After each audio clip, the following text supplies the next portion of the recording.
Okay, magandang araw sa lahat ng sumusubaybay sa Radyo Kalusugan at sa Sol TV. At magandang araw, andito naman tayo sa programa nating Kaalaman sa Radyo Kalusugan. Ang ating pag-uusapan ngayon tungkol sa natural calamities. Ano ang natural calamities? Ang natural calamity ay mga sakunang nag-iiwan ng malalaking epekto sa daigdig. Sa Pilipinas, madalas naranasan ang mga sakunang gaya ng bagyo, lindol, at pagputok ng mga bulkan at mga buhawi.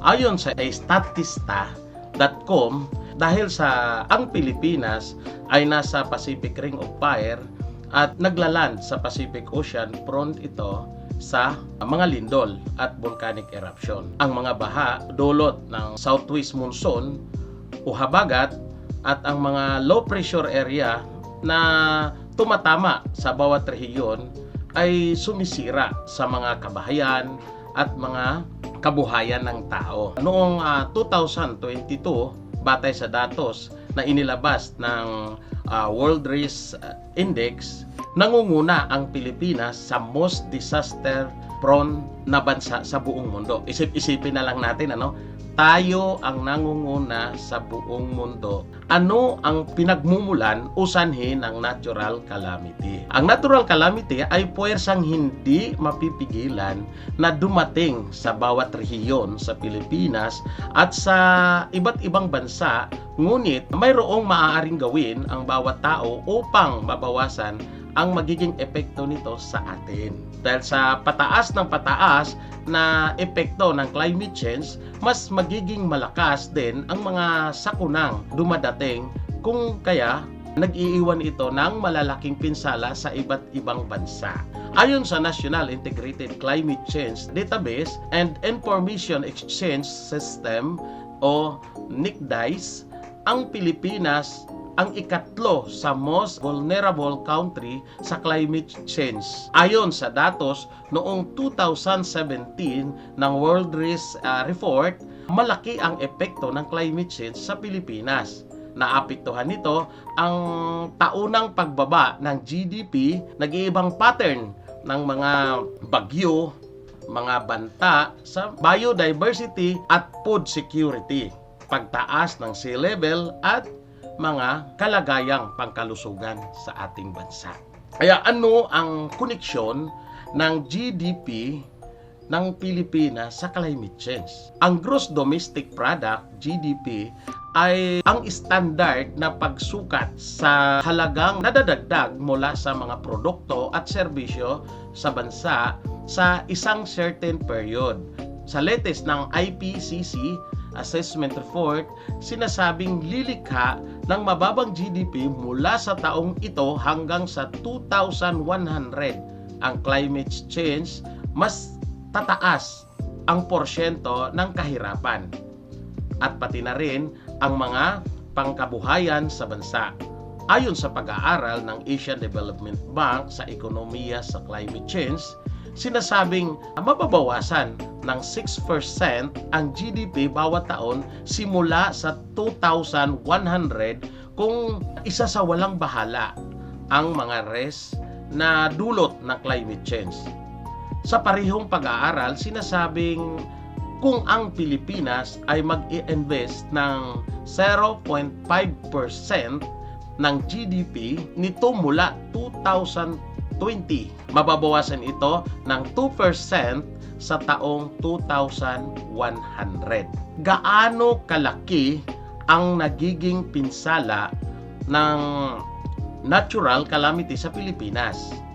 Malaking pinsala ang naiiwan ng kahit anong natural calamity sa kahit saang bansa at ang ekonomiya ang pinaka-apektado rito. Sa taong 2021, ang Super Typhoon Kiko at Odette ay sumisira ng maraming siyudad at probinsya na nag-iwan ng 1,500 individual ang sugatan at nagresulta ng 500 na nasawing tao. Ang sinasabing most catastrophic typhoon naman na Typhoon Yolanda o Haiyan noong 2013 ay nag-iwan ng nasa higit 95 billion Philippine peso na pinsala. Dagdag pa rito, nasa 7,000 ang naitalang namatay at nasa 30,000 ang individual na nawala na hanggang sa kasalukuyan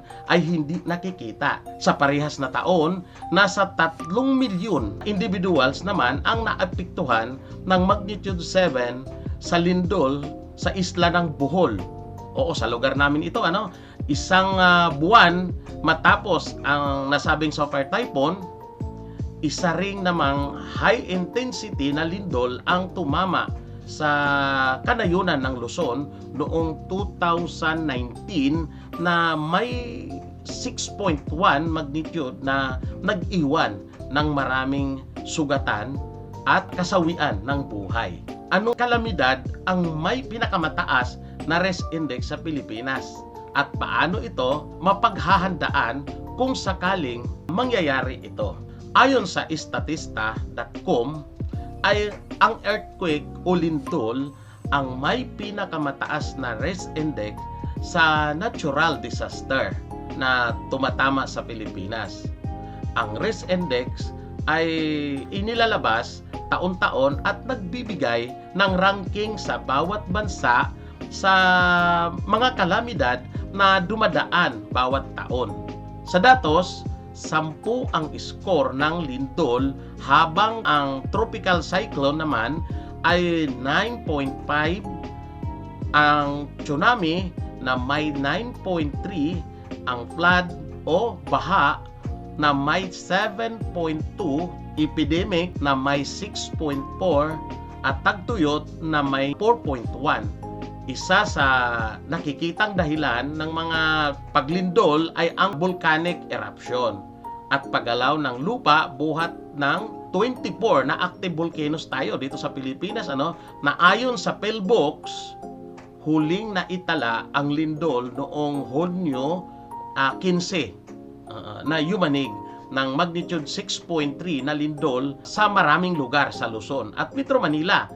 Nararanasan natin yan, papansin natin yan, pero hindi ganong malakas dito. Pero ang pinaka-lindol na yon ay umaabot sa pinaka-sentro 6.3. Ayon sa PhilBox, maaaring ang mga lindol ay nagkakaroon ng aftershock na higit sa 2 hanggang 3 araw ang itinatagal. Ika nga, kung nagkakaroon ngayon ng lindol, mag-antay tayo hanggang 3 araw, pwede nating bantayan yan kasi pwedeng magkakaroon ng aftershock. Kung biglaan na magkaroon ng lindol, mangyaring gawin ang duck, cover, and hold para maiwasan ang pagtama ng mga bagay sa mga mahahalagang parte ng ating katawan, lalo na ang ating ulo. Maaring iwasan din ang lumapit sa mga bintana na may salamin at may mga mahuhulog na bagay. Alamin natin ang exit point o fire exit ang ating lugar. O kaya tayo, kapag pumapasok dapat tayo sa ating trabaho, dapat napagkahalaga na pansinin natin na saan kaya yung fire exit sa building na ito. Kaya mahalaga sa ating sa impormasyon na kapag may lindol o anumang sakuna, huwag tayong basta-basta na lang na baliwalain ito. Kahit anong klaseng sakuna, kahit ang bagyo, dapat tayo na magkaroon ng impormasyon. Saan tayo nakakuha ng impormasyon? Sa television, pwede. Kung wala, sa radyo. Kaya napakahalaga yung amplitude modulator, yung AM radio. Kasi yan talaga ang pinakahuling-huli na mawawalan ng signal. Kasi yung mga FM na yan, yung radio frequency na yan, yung mga frequency modulator na yan, pwedeng madaling pwedeng madaling mawala sa ere, Oo, pero yung mga amplitude modulator o tinatawag nating AM radio, yun ang matagal, Oo, kaya napagkahalaga na makinig tayo kapag mayroon tayong nararamdaman at kung mayroong mga sakuna na parating. Ano ang maaaring sanhi ng malalaking pinsala ng natural calamity sa Pilipinas? Ayon sa earth.org, mayroong 4 na pinakamalaking isyu pang kalikasan na hinaharap ang Pilipinas.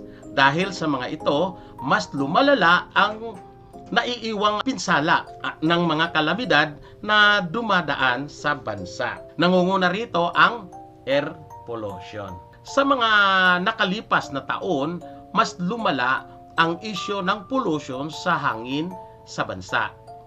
Kada taon, nakapagtatala ng 24 micrograms per cubic meter na pollution sa hangin ayon sa World Health Organization.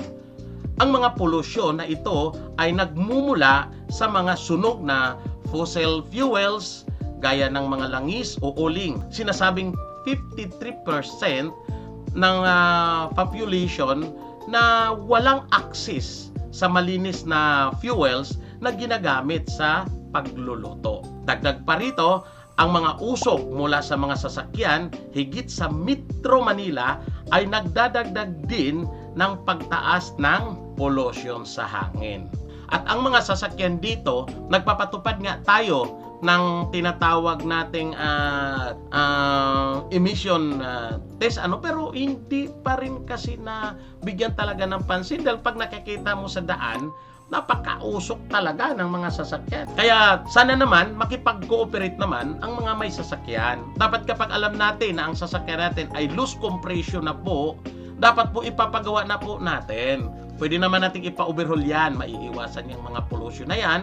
Oo, para naman makakatulong tayo sa ating mga kapwa Pilipino. Ikalawa, ang plastic pollution. Isa sa malaking dahilan ng pagbaha, nakabarang basura sa mga daluyan ng tubig. Ginamit ng World Bank ang salitang strategy upang ilarawan ang sitwasyon ng Pilipinas sa hindi maayos ng waste management system na sinasabing dumudoble ito sa bawat taon na may 2.7 milyong tulinada ng plastic waste natin. Ikatlo naman, ang marine pollution. Karugtong ng pollution sa mga plastic sa bansa ayon sa World Bank, nasa 20% ang mga basurang plastic waste ay napupunta sa mga karagatan. Ayon kay Teresita Lazaro, Foreign Affairs Undersecretary, nasa 2050 ay mas marami na ang plastic sa karagatan kaysa sa mga isda kung hindi pa kikilos ang mga tao. Malaki ang banta ito sa biodiversity ng bansa. Oo, totoo yan, Bakit naman? Baka sabihin natin, imposibleng mangyari yan. Tandaan natin, sa ating karagatan, mayroon tayong tinatawag na mga planktons. Ano bang trabaho ng mga planktons? Kung sa lupa, kasama sa ecosystem natin, yung mga animals o mga hayop na mga insekto na nasa ating kalupaan, doon naman sa karagatan, mayroon tayong tinatawag na mga planktons. Dalawang uri din ang planktons at bawat isang uri nito ay may kanya-kanya namang mga species. Yung tinatawag nating phytoplanktons, ito naman ay kumakatawan bilang kahoy o kagubatan sa karagatan. Ito yung nagko-convert ng mga carbon dioxide o yung mga basura natin magiging oxygen para makakatulong at ma-convert nila yung mga carbon para makahinga yung ating mga isda sa karagatan. Kapag ito ay nasisira, ito namang karagatan natin, ang ating mga isda ay mamamatay. Bagaman milyon-milyon ang itlog ng mga isda, marami yan, maraming ibibigay yan sa atin kapag marami itong plastic o maraming lason sa karagatan natin, maaring mamamatay ang mga isdang maliliit. O kaya napapansin o sinasabi ng Undersecretary ng Foreign Affairs na baka or sa pananaw nila sa 2050 na, di ba ngayon 2023 tayo, mas marami pa yung mga plastic kaysa mga isda. Ikaapat, ang sea level rise. Ang pagbaha sa Pilipinas ay mas lumala sa taong 2022. Ang mga unpredictable na pag-ulan na nangyari sa Northern Mindanao at Visayas region ang siyang pumatay sa higit 51 katao sa kasalukuyan, tumataas ang sea level sa Manila ng 20 mm kada taon na nagpapakita ng hindi magandang pangitain para sa mga susunod na taon. Ano ang epekto ng mga natural calamities sa ekonomiya ng bansa? Ayon sa Statista Research Department, noong taong 2022, nagkakahalagang 29 billion Philippine piso ang naiwang pinsala sa mga extreme natural event o mga kalamidad sa Pilipinas, na malayo sa 105 billion na nagiging pinsala noong tumama ang Bagyong Yolanda. Ang Bagyong Yolanda o Haiyan noong 2013 ang naiulat na nag-iwan ng pinakamalaking pinsala sa ating bansa. Ang ekonomiya ang pinakamalaking naaapektuhan nito, lalo nawawala ang kabuhayan ng mga tao at ang alokasyon ng budget ng pamahalaan dito ay hindi sapat upang matulungan ang pangangailangan ng mga nasalanta ng kalamidad sa ating bansa. Ano ang aksyong ginagawa ng Pilipinas hinggil sa climate change? Ipinasa ang Climate Change Act noong 2009 upang magasiwa sa climate change at mabawasan ang mga epekto nito.